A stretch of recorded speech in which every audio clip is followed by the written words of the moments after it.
昼間なんですね。うっさいって。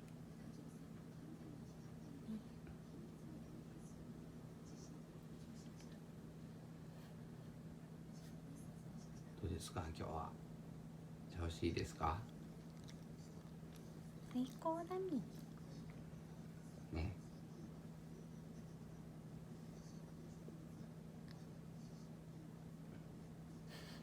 笑って暑いね。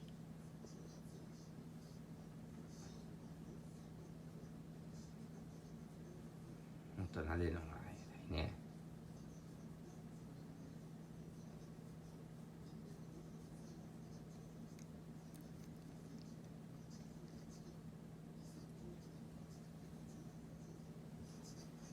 毛がだいぶ伸びてきたね。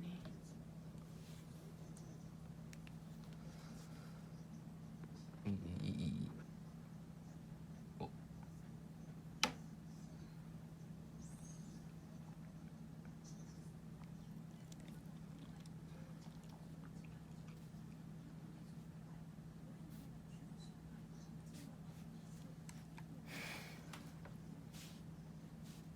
かわいいね。寝るつもりがなかったの。あ、ごめん。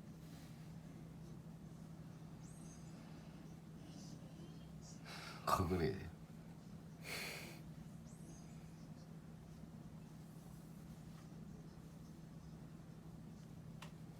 あいつ隠れてるよ。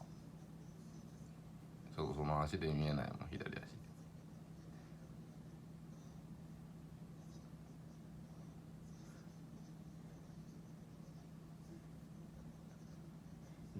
大体この時間寝るよね。っていうかまあほぼ寝てるよね。寝てる。寝ないとね。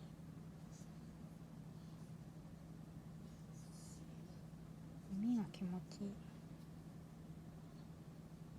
ちょっと解いてみて。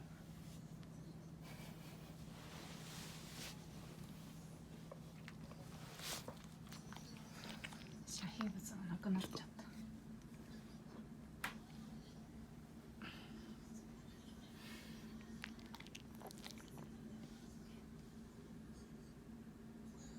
れから出かけてきます。ね、僕ら出かけちゃうから。